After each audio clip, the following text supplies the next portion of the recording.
Okay, so in this problem we're going to be looking at, given a function, can we find an expression for its inverse? Can we sketch the inverse? And can we state the range and domain of the inverse? Okay, so there are a lot of pieces to this puzzle that we've got to consider. So first of all, what I'm going to do is I'm going to first sketch f, okay,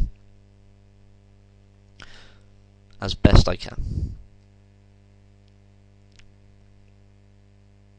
Okay, so it is a parabola. Its vertex is at -1, 2.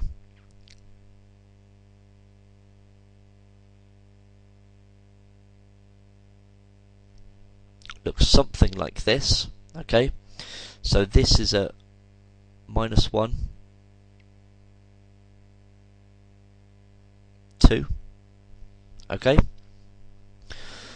Now, one of the problems with being able to find the inverse is the fact that, well, a function needs to be 1, 1. Okay? Which means that for any value of x I put into the function machine, I only get one value out. In this case, okay, what's going to happen is that I can put two values of x in and get the same value of y out. Okay, which is a problem. So that is why we need to restrict the domain, which is why we've got only that x is greater than or equal to 0. So effectively, this function only exists from here onwards. Okay, for this piece. Anything before it does not exist. Okay, because we've restricted the domain. Now, we need to work out what the actual inverse looks like. So the inverse I'm trying to find is f minus 1 of x. Okay, that's how we write down the inverse. Now notice how this is not, in this context, this. Okay, it is not 1 over. I know that when we actually think about numbers, then if I had 2 to the minus 1, well, that's 1 over 2. Okay, but in this context, that's not what this notation means. So the way to do it is to think about, well, imagine that you've got this y is equal to x plus 1 squared plus 2. Okay, now what I'm going to do is I'm going to switch the x's and y's.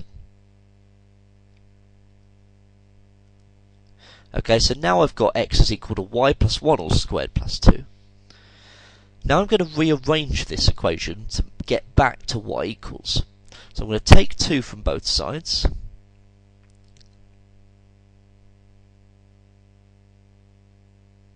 Now I'm going to square root both sides.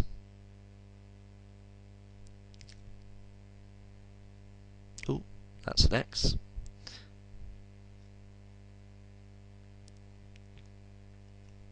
And then we're going to take 1 from both sides.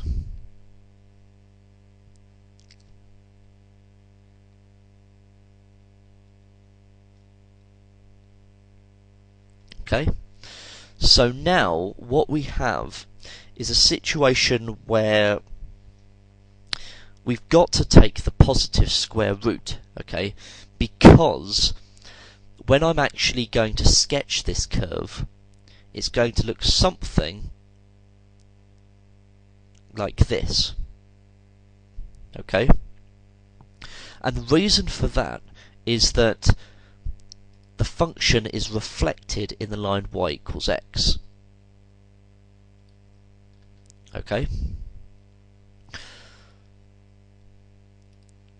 so what we're going to get is our function f to the minus 1 of x is equal to minus 1 plus the square root of x minus 2. Okay, so the only other point that we need to take into consideration is where it is actually crossing the axes. So if I multiplied this out, I would get x squared plus 2x plus 1 plus 2. So this would be crossing at 3. And because it is a reflection, this must also be 3. Okay? So once I've got this piece of the puzzle sorted, I can now think about, well, what is the range and domain of the inverse? Well, the domain was x is greater than or equal to 0. The range was f of x is greater than or equal to 3. Okay? Because that is where the function actually starts. So that's where it starts, and it keeps on going up and up and up forever. So now what I can say is that the domain of the inverse is actually x is greater than or equal to 3, and the range is f of x, f to the minus 1x, sorry, is greater than or equal to 0.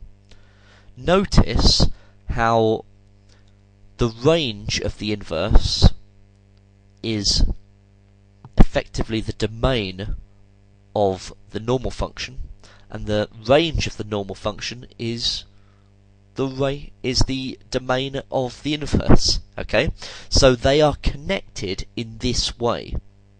Okay, and this will be true for all examples that you meet.